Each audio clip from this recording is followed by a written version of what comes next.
मंच पर आसीन मेरे इष्ट गुरु भगवान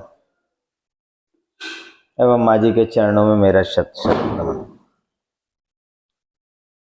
भाइयों, अभी भाई विपिन अंतःकरण की बात कर रहे थे। बहुत साधारण भाषा में मैं आपको बताऊं।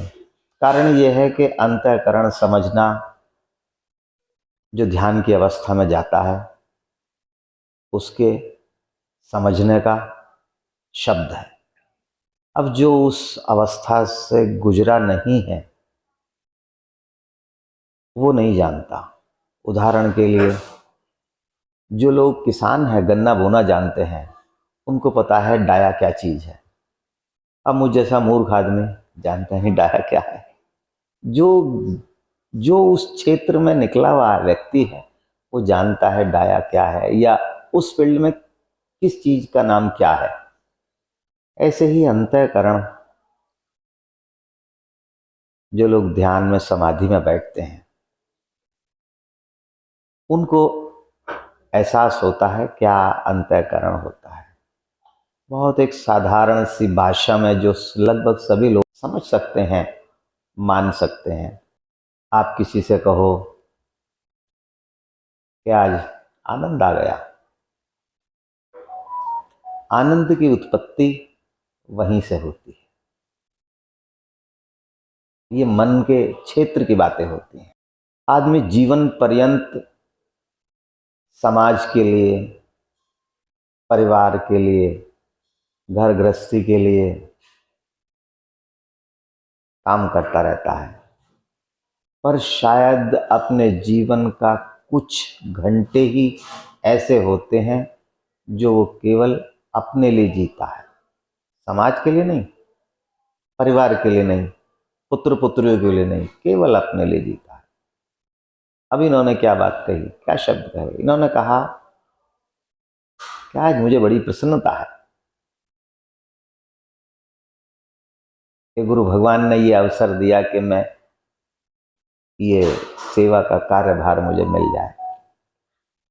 ये दिखावा नहीं कर रहे थे, ऐसा नहीं है। देखो, परमात्मा पैसा सबको देता है, धन, धन बल, यश बल सबको देता है, पर बहुत कम ऐसे होते हैं जो उस बल का इस्तेमाल परमात्मा की राह पर लगाते हैं, वरना अपने समाज के लिए लगाते हैं। मेरे मालिक बोलते थे वो धन बड़ा शुभ माना जाता है जो परमात्मा की राह में लगे। वो मन बड़ा शुभ माना जाता है, अच्छा माना जाता है जो परमात्मा के नाम के लिए निछावर होने के लिए तैयार है। मालिक बताते थे वो समय बड़ा शुभ है कि जो परमात्मा के चिंतन में गुजर जाए, और वो समय भी बड़ा शुभ होता है, मैं कह रहा हूं, कि जो आदमी अपने लिए कुछ समय निकाले। कारण ये है कि आप सारा जीवन का समय औरों के लिए करते हैं, पत्नी के लिए, बच्चों के लिए, घर के लिए, परिवार के लिए, शरीर के लिए, अपने, पर अपने लिए अपना कौन है? ये अपना कौन है? क्या अपना शब्द इस शरीर को कहा जाएगा? आज मैंने कुर्ता पहन रखा है, मैं कहूं साहब मैंने अपना कुर्ता पहन रखा है, दूसरा पहन लिया तो फिर वो चीज नहीं रही, दूसरी चीज आ गई, अपना वो हो गया। तो इस जो ये साउंड प्रूफ कवर है परमात्मा का, उसके अंदर जो परमात्मा का तत्व बैठा है उसको कहा गया है अपने लिए। पर मैं एक बात महसूस करता हूं, हर जीव के साथ है। हम बड़े ना शुक्रगुजार हैं, परमात्मा का शुक्र अदा नहीं करते। कहने में, करनी में और कथनी में हमारे जमीन और आसमान का फर्क है। अभी मास्टर प्रमोद साहब एक भजन सुना रहे थे, उसकी लाइन है, हर सांस में हो सुमिरन तेरा और यूं बीत जाए जीवन में। तेरा नाम लेते लेते जीवन गुजर जाए, ये मेरी अंतिम इच्छा है। यही तो इसका अर्थ हुआ ना। और आप सोचो, क्या हमारी अंतिम इच्छा ये है कि परमात्मा का चिंतन करते करते जीवन गुजर जाए? बिल्कुल नहीं। जिस दिन जीवन गुजरने वाला होगा, हम मछली की तरीके से तड़पने शुरू हो जाएंगे, और जिस दिन जीवन गुजर जाएगा उस दिन हमारा परिवार मछली की तरह से तड़पने लगेगा। तो ये भजन जो हमने सुना, जिसका इतने दिनों तक सुमिरन करा, जिसका इतने दिनों तक मनन करा, केवल सुना ही सुना, मनन मन से होता है, करा ही नहीं। क्यों नहीं करा? क्योंकि वहां तक बात ही नहीं पहुंच पा रही। आपने बारिश में बरसाती पहन रखी है, विंड चीटर है ना, बारिश आई, आपके ऊपर को निकल गई, अंदर की जो खाल है उसको पता ही नहीं लगा कि कितना पानी ठंडा था या गर्म था, क्योंकि वहां तक वो स्पर्श नहीं हो पा रहा। वो बात जो भजन हम दोहराते हैं वो अंदर तक स्पर्श नहीं होता है। पर मैं आपको बताता हूं, परमात्मा जो करता है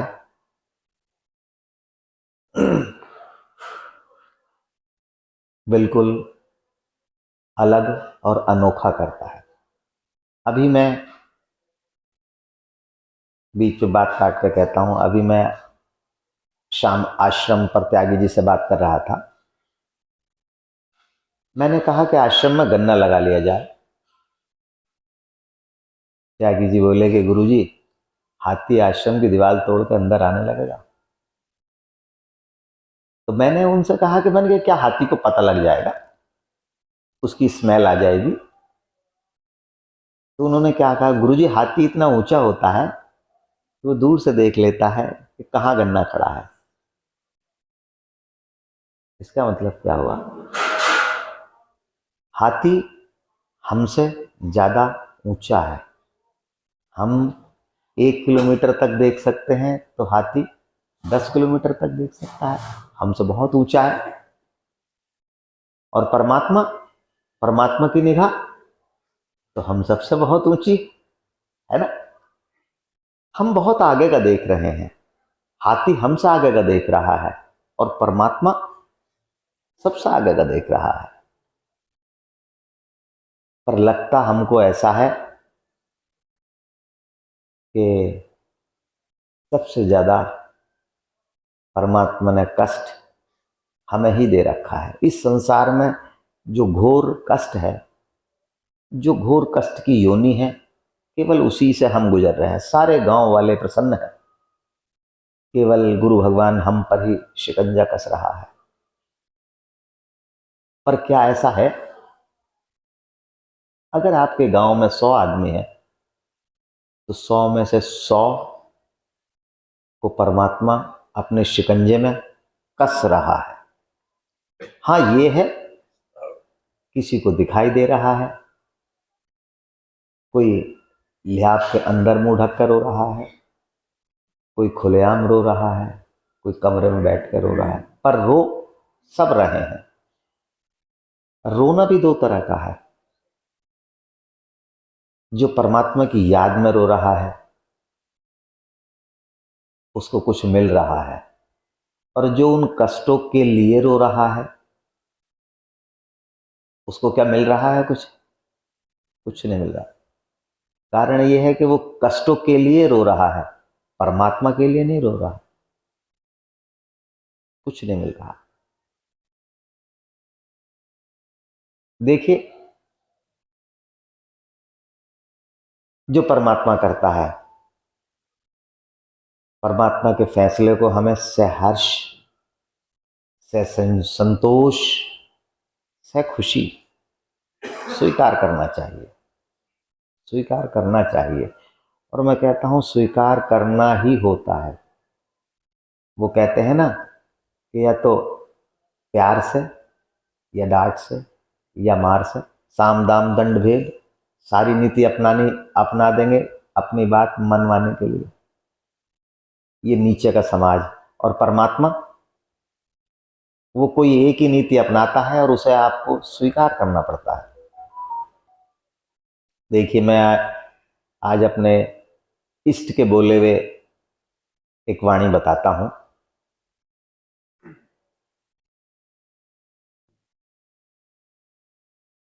ऐसा हुआ, यहां मेरे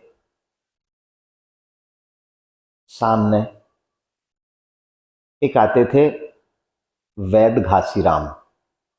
शायद ही कुछ लोग नाम से परिचित होंगे। सूरत से परिचित शायद ही कोई इक्का दुक्का होगा, वरना नहीं होंगे। वो कृपाल ताऊ जी जो थे, दयालु जी, उनके जमाने में आते थे और वो मेरे मालिक के अनन्य भक्तों में से थे। जिस तरह आप अपने इष्ट के अनन्य भक्त हैं, वैसे ही वो थे। देखो, भक्तों की एक विशेष पहचान है।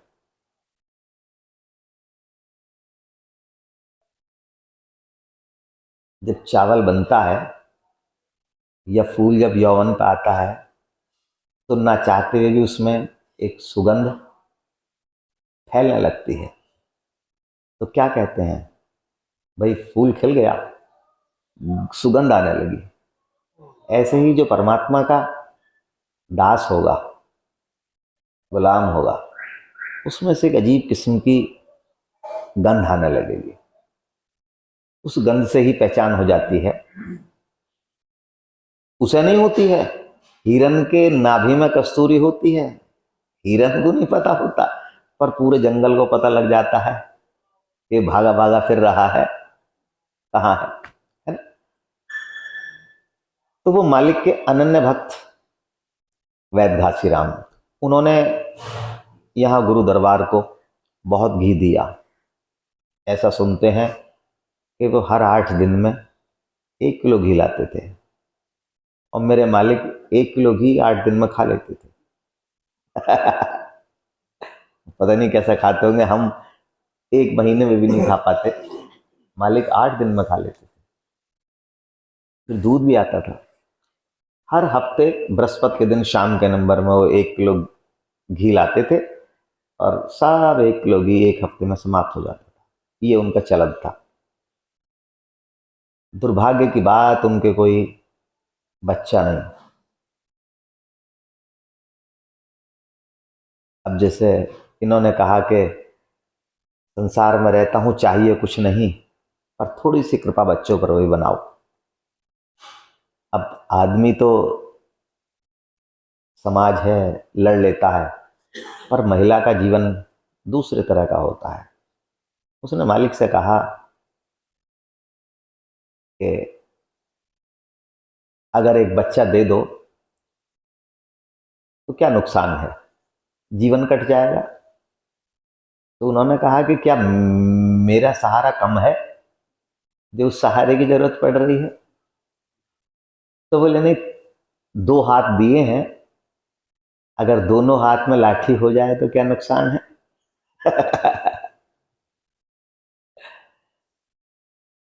पिताजी ने सुनाया था। बोले कि वो बोले, बेटे, गुरु भगवान ने कहा कि भाई क्या 2 लाठी लेकर चला जा सकता है अंधा? अंधा 2 लाठी लेके नहीं चल सकता। समा का 2 लाठी लेके चलेगा? तो सहारा एक ही रखो, या तो मेरा रखो या उसका रखो। अब महिला की हट, उसने कहा कि मुझे तो पुत्र दो कि चाहिए। वो बोले तेरे भाग्य में नहीं है। उन्होंने कहा नहीं चाहिए। कहते हैं बाल हट, स्त्री हट, राज हट। उन्होंने कहा कि भाई देख, ऐसा है कि जिद से जबरदस्ती से कोई चीज अगर ली जाती है, ये मेरे भी अनुभव में आ गया कि अभी मेरे अथक प्रयास से 2 काम ऐसे हुए थे, सॉरी मैं गलत शब्द इस्तेमाल कर गया, मेरे अथक प्रयास से नहीं, आपकी अथक भक्ति विश्वास से 2 काम ऐसे हुए थे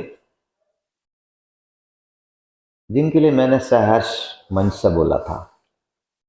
पर जिद थी, आपकी जिद, मेरी जिद। मालिक ने स्वीकार तो करी पर वो उन्हें पसंद नहीं था और वो दोनों काम खत्म हो गए, टूट गए। उनसे कहा कि भाई ऐसा है कि तुम्हारे भाग्य में नहीं है। उन्होंने कहा नहीं, मुझे चाहिए ही चाहिए। बोले चल ठीक है।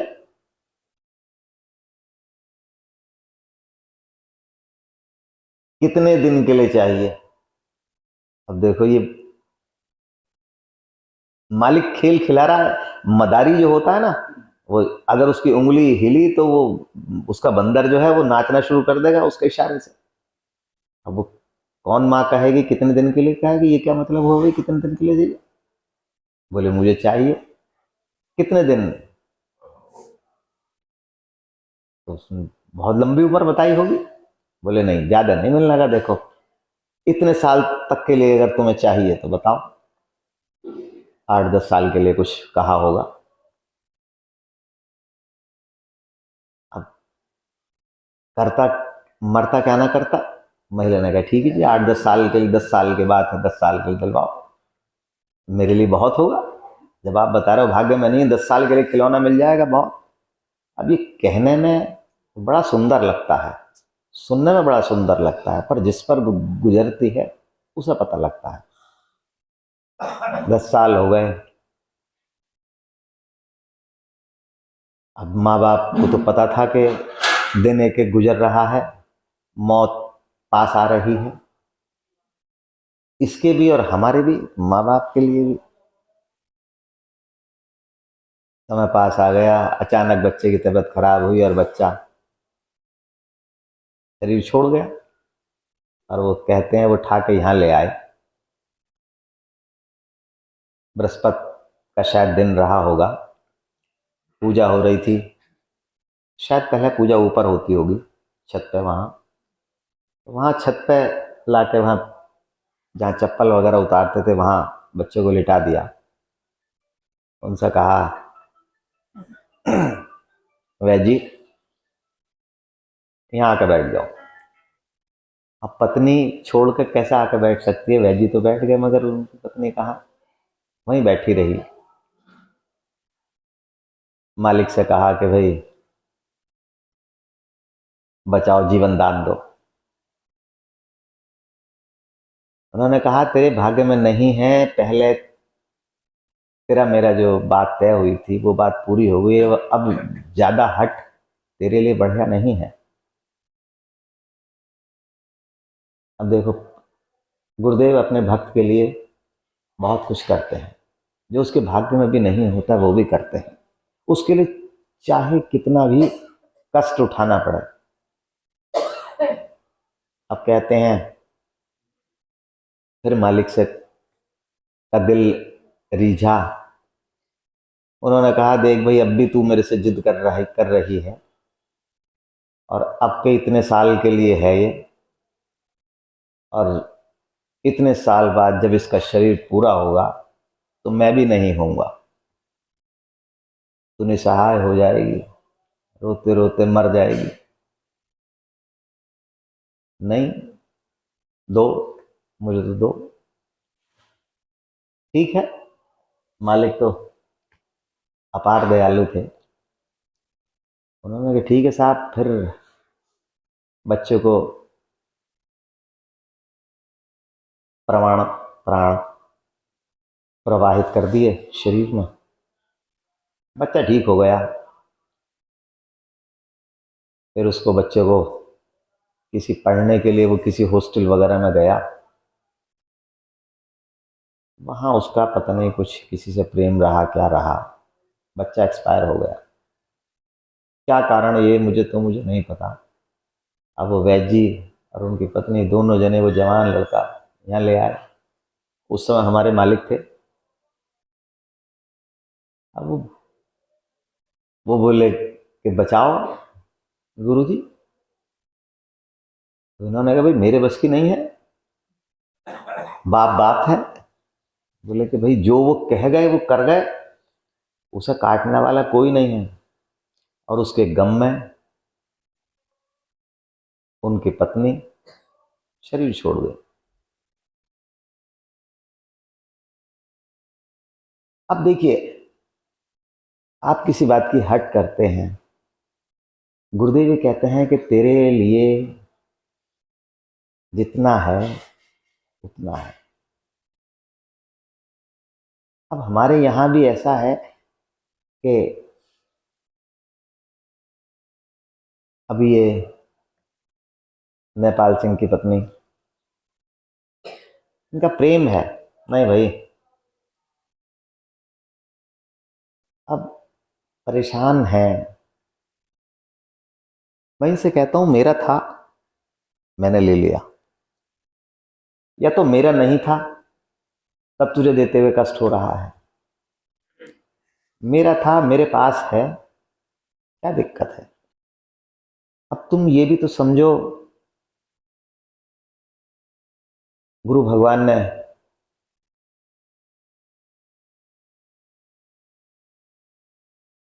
थोड़ी चोट दी है, शायद उससे ज्यादा चोट लग सकती थी, तब क्या होता। तो अब, और मैं वास्तव में कह रहा हूं, वो बच्चा यही है। आप जो मेरे से हट कर रहे हो कि वो दिख जाए, एक बार मां कह दे, आप जी नहीं पाओगी, वो चीज देख के आप जी नहीं पाओगी। वो जो आप चाह रहे हो वो तुम्हारे मतलब की है ही नहीं। अरे मालिक का था, मालिक के पास है, बात खत्म। दूसरी बात थी, वो बहुत प्रसन्न है, बहुत प्रसन्न है। आज मान लो किसी की इच्छा, किसी की जिज्ञासा पैसे में है, किसी की यश में है, किसी की स्त्री में है, भोग विलास में है, अचानक शरीर पूरा हो जाए, परमात्मा उसे उसी जीवन में दूसरा जन्म वहीं दे दे, उसी इच्छा के अनुसार भोग विलास वाले को भोग विलास में दे दे, धन वाले को धन में दे दे, धन का सांप बना दे।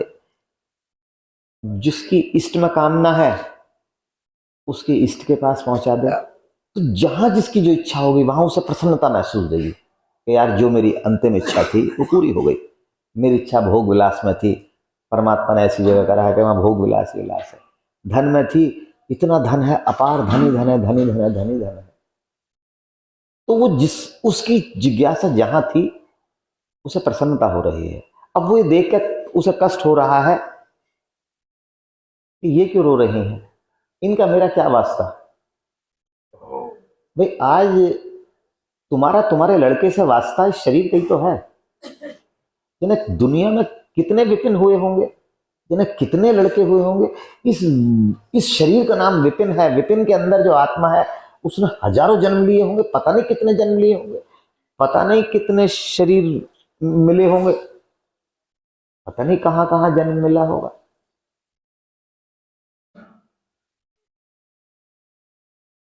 और ये उस अपने पुत्र को खोकर कष्ट में है। मैं जब मेरे मालिक थे, मैं यही उनके शरीर होने पर रो रहा था।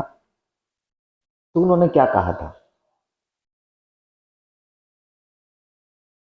उल्लू के बट्टे, मुझे रहना है क्या यहाँ। तो मुझे ये कुछ समझता है कि मैं सच शरीर हूं तभी मैं तेरे पास हूं। अभी जब तू आंख बंद करके देखेगा तब मैं तेरे सामने हूं, जब तू मुझे पुकारेगा तब मैं तेरे सामने हूं। तो ये तू मुझे बंधन में क्यों बांध रहा है कि मैं तेरे पास ही रहूं। मेरे तो हजारों बच्चे हैं। आज मेरा मन कर रहा है इसके घर जाने के लिए, वहां हूं। कल मन कर रहा है इसके घर, वहां हूं। तो तू मुझे यहीं क्यों बांधना चाह रहा है भाई? जितना अधिकार तेरा है उतना और का भी है। और शरीर कभी ना कभी तो समाप्त होगा। अभी आपने गाड़ी ली है, क्या जीवन पर्यंत वो गाड़ी नहीं रहनी है? क्या जीवन पर्यंत वो ऐसे ही चलेगा? ऐसा कुछ नहीं है, ऐसा कुछ नहीं है, ऐसा कुछ नहीं। हमारा हम जो मोह करते हैं इस शरीर से करते हैं। परमात्मा कहता है उल्लू के पट्टे, जिससे तुझे मोह करना चाहिए उसके लिए तो तू सोचता भी नहीं। अभी तुझे पता है जिस चीज का नाश होना ही होना है, जिस चीज का नाश होना ही होना है, तो उसके लिए सोच रहा है। अभी जिसकी तुझे आवश्यकता है उसके लिए सोच। जिस दिन उसके लिए सोचना शुरू हो जाएगा,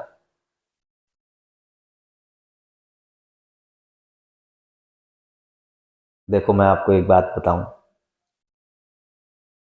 अभी मेरे पास मुरादाबाद से का फोन आ रहा है। उसकी हालत बढ़िया नहीं है। लाला राम कृपाल, पीतल नगरी में रहने वाले, शरीर छूटने वाला है। एक ही लड़का है। वो लड़का मेरे से कह रहा है गुरुजी मैं वहाँ काशीपुर ले जाऊं, गुरुजी साईं में ले जाऊं। मैंने नहीं, कहीं नहीं ले जा। मैंने कहा तू ये दवाई खिलाता रहे। बोले गुरुजी अब निकला नहीं जा रहा। मैंने कोई बात नहीं, ये करवाता रहे। अब मेरे शब्दों से उसे ऐसा एहसास हो रहा है कि उसके पिताजी का शरीर छूटने वाला है। किसी को अगर ये लग जाए कि मेरे मरीज की हालत ऐसी है कि शरीर छूटने वाला है, तो उसके तो पैरों की जमीन निकल जाएगी, है ना। पर मैं उसे दिलासा दे रहा हूं कि बेटे शरीर तो छूटना ही छूटना है। एक कष्टों के साथ छूटना है, कष्टों के सहित छूटना है, एक कष्टों के रहित छूटना है। कष्टों के रहित छूटता है तो उसका मनन चिंतन, दिमाग का भागने का स्तर अपने इष्ट की तरफ होगा। और कष्टों के साथ छूटेगा तो उसका चिंतन परमात्मा की बजाय उन कष्टों में लगा रहेगा। बुढ़ापे में परमात्मा का चिंतन क्यों नहीं हो पाता? क्योंकि हमारे पास इतने रोग हो जाते हैं कि हमारा दिमाग उनके तरफा भागता है, परमात्मा की तरफा नहीं भागता है। और अगर ये रोग समाप्त हो जाए फिर तो परमात्मा की तरफा भागेगा। तो मैं उसे समझाया, मैंने बेटे कष्ट तो नहीं है। बोले कष्ट तो उन्हें एक पैसे का नहीं, एक बार उनके मुंह से हाय हाय नहीं निकली। उन्होंने ये नहीं कहा कि मेरे पैर में दर्द, मेरे सिर में दर्द, मेरे दांत में दर्द, कुछ नहीं, कुछ भी नहीं। मैंने कहा कि अब ये समझ के मालिक ने उन्हें गोद में उठा रखा है, उन्हें पैदल चलने नहीं दे रहे। पैदल चलेंगे तो पैर थकेंगे। मालिक ने गोद में उठा रखा। पर अगर तू ये सोचता है कि शरीर ना छूटे, क्या ये संभव है? भगवान राम, आज अगर कल्पना करो, अगर भगवान राम आज भी अगर होते क्या शरीर कितना भला होता। संत कबीरदास, संत तुलसीदास हैं, ये होते तो हम लोगों का कितना बढ़िया मार्गदर्शन होता। होता है नहीं होता? पर क्या ये संभव था? इस तरह तो परमात्मा की बनाई हुई जो सृष्टि है उसका सारा सिस्टम टूट जाएगा। टूट जाएगा, नहीं टूट जाएगा? कोई कहेगा कि भाई ये तो, भाई ऐसा हुआ, मैं एक वो पढ़ रहा था, प्रसंग पढ़ रहा था, पता नहीं किसी मालिक की पुस्तकों में था, ये ध्यान नहीं किसमें था। एक भक्त ने परमात्मा से एक विनती करी। उसने कहा कि परमात्मा बस केवल तेरे से एक ही चीज चाहिए। मालिक खुश हुआ, बोले बता चाहता क्या है। बोले मेरे परिवार में किसी की मृत्यु ना हो, मेरे परिवार में किसी की मृत्यु ना हो। बोले कब तक। बोले अनंत काल तक। बोले देख ले तू परेशान हो जाएगा। बोले कैसी बात कर रहा हो, परेशान से क्या मतलब, जब मेरे परिवार में किसी की मृत्यु नहीं होने की है, मेरे बाप अगर है तो आज भी चल रहा है, 2 साल तक चल रहा है। बोले ठीक है जा। कहते हैं उस परिवार में जन्म तो ले रहा पर मरने को कोई तैयार नहीं। शरीर जर्जर हो गया, खाल खत्म हो गई, गोश्त खत्म हो गया, पर कंकाल चल रहा। भीड़ इतनी हो गई कि बैठने की जगह नहीं। बुढ़े बुढ़े बुढ़े बुढ़े बुढ़े। जब जन्म दर तो हो रही है, मृत्यु दर नहीं हो रही। लगातार क्या हुआ, उस घर में बैठने की जगह नहीं, चलने की जगह नहीं, खड़े होने की जगह नहीं। सब बाबा भी, पड़ बाबा भी, ये भी, सब सब बने पड़े। अब जिसने ये प्रार्थना करी थी परमात्मा से, वो बड़ा परेशान हो गया कि ये तो मामला, इसी तो सिस्टम बिगड़ गया। उसने परमात्मा से कहा कि मालिक क्षमा प्रार्थी हूं, इस तरह तो मेरे घर में खाने को नहीं होना था, कहां से आएगा इतना। बोले तो कहा तो तू नहीं है कि मेरे परिवार में किसी की मृत्यु ना हो। अब होगा। बोले मकान नहीं रहा। बोले तू नहीं तो मांगा। बोले कि दिक्कत ज्यादा आने लगी। बोले तू नहीं तो मांगा। अरे मैं तो देना चाहता ही नहीं ये चीज, मांग तो तू ही रहा है। परमात्मा से विनती करी कि मालिक अब इन सबको उठा लो। कभी आपने देखा होगा किसी के परिवार में कोई बहुत ज्यादा नर्क भोग रहा होता है तो क्या कहते हैं, उठा लो इसे। मेरे पास एक मुरादाबाद से एक महिला का फोन आता है, मैं उसे बाई फेस नहीं पहचानता, शायद वो कभी वो बाबूजी के जमाने में आती होगी तो आती होगी। बस उसका मेरे से एक डायलॉग है कि जी मैं शेरकोट आती थी। मैंने कहा बताओ जी मैं आपकी क्या सेवा कर सकता हूँ। बोले गुरुजी मेरी सास मरने को तैयार है, बस किसी ढंग से उसे उठाओ। अब ये देखिए, मैं कह रहा हूं तेरे प्रारब्ध के कष्ट कम हो रहे हैं। तो मैंने अभी उससे कहा, मैंने कभी अभी नहीं जाने की, अभी समय है। तो बोली समय कितना। मैंने अभी तो महीनों है। अरे गुरुजी क्या कह रहा हो, कुछ ऐसा उपाय करो। अरे मैंने कहा मूर्ख प्राणी ये क्या है। कुछ समय बाद हम स्वयं चाहने लगते हैं कि ये, एक और उदाहरण दे रहा हूं, आपने कार खरीद ली, 10 साल हो गए, 20 साल हो गए, परेशान करने लगी, मिस्त्रियों के पास खड़ी रहने लगी। आप क्या चाहोगे, यार बिक जाए, दूसरे के पास जाए, मैं थक गया इससे, दूसरी नई खरीद लूंगा। नई खरीद लूंगा, पुरानी जाएगी तभी तो आएगी। अगर पुरानी जाए ही नहीं, ये हमारा शरीर जाए ही नहीं, तो नया कहां से आएगा। एक भजन में सुनता हूं, उसमें वो है कि कोई कहीं नहीं जाता, मिलते हैं सब यहीं पर कपड़े बदल बदल कर। ये वस्त्र है, ये वस्त्र बदल जाता है, हम फिर वहीं रहते हैं। अब ये हमारे सोचने की बात है। अगर हम परमात्मा का चिंतन, उन 2 लाइनों का चिंतन मन से करते हैं, तब हमें एहसास होता है कि वास्तव में सत्यता यही है। परमात्मा ने जो करा है अच्छा, मैं एक उदाहरण और देता हूं। मान लो आपको पुत्र धन की इच्छा है, हो जा लड़की, तो क्या करोगे? मार दोगे, फेंक दोगे, न चाहते हुए भी पाल लोगे, ना चाहते हुए भी पैसा लगाओगे उस पर, ना चाहते हुए भी बड़ी करोगे, शादी करोगे, ना चाहते हुए भी। चाहत तुम्हारी किसी और की थी। क्यों?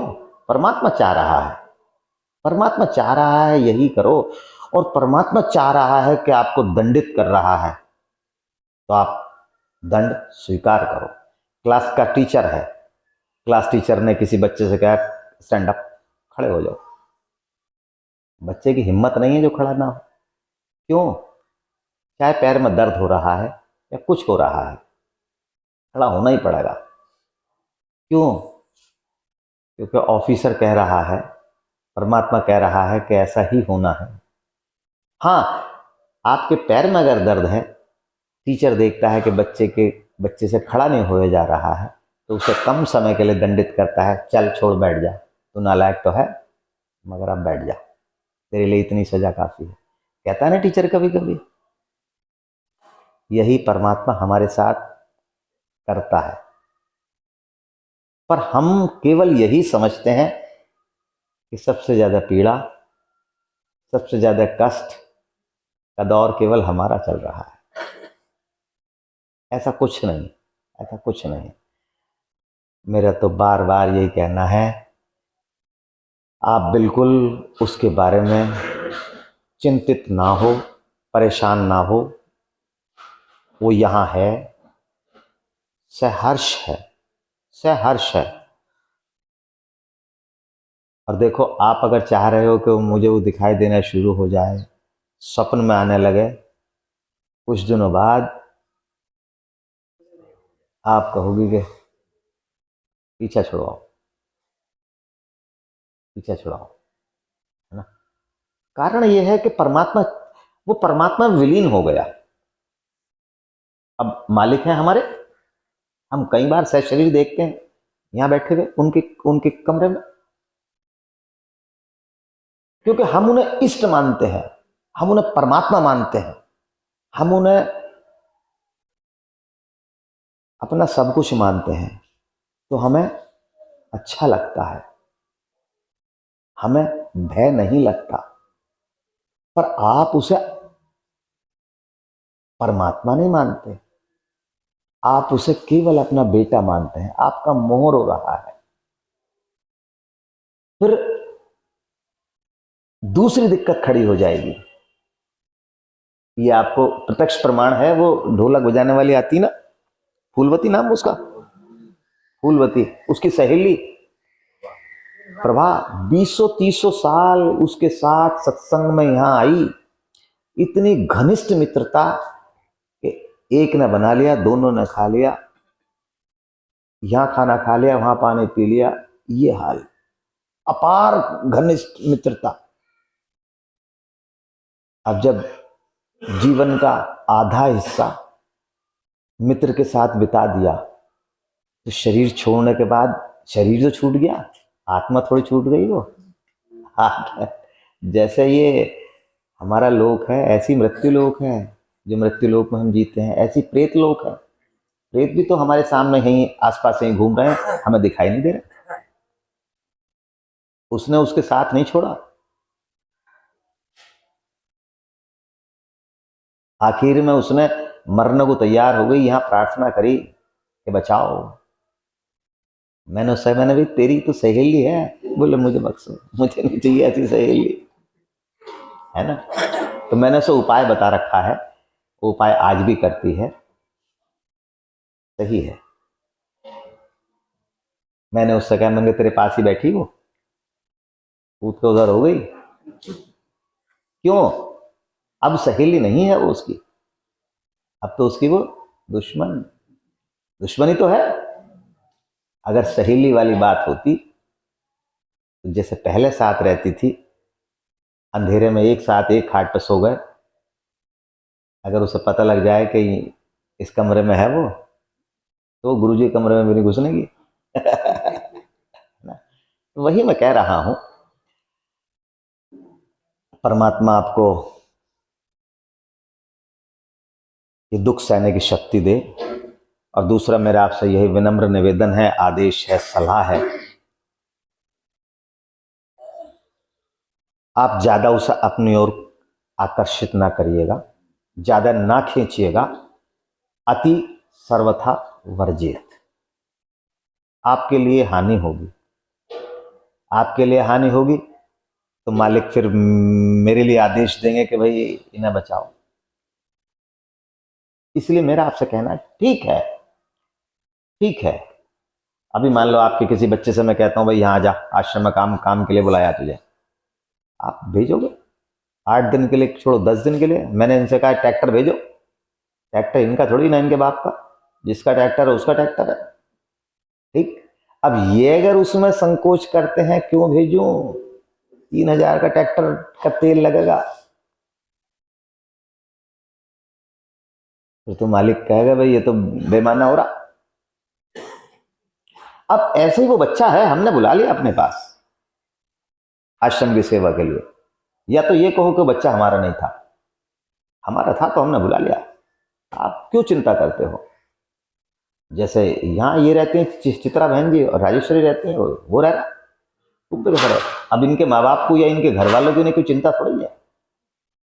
किसका फोन आता है इनके लिए? अभी ये बैठी बसंती, 15 दिन यहाँ रुक जा, किसका फोन आएगा? किसी का फोन नहीं आएगा। ऐसे ही वो हमारे पास है, तुम उसे मिस कॉल क्यों कर रहे हो? तुम उसे कॉल उठाने के लिए मजबूर क्यों कर रहे हो? हमारे पास है, हमारा था, हमने ले लिया। अब बिल्कुल निश्चिंत हो जाओ, इस तरह बढ़िया नहीं है, ये काम बढ़िया नहीं है। ओम श्री गुरुवे नमः।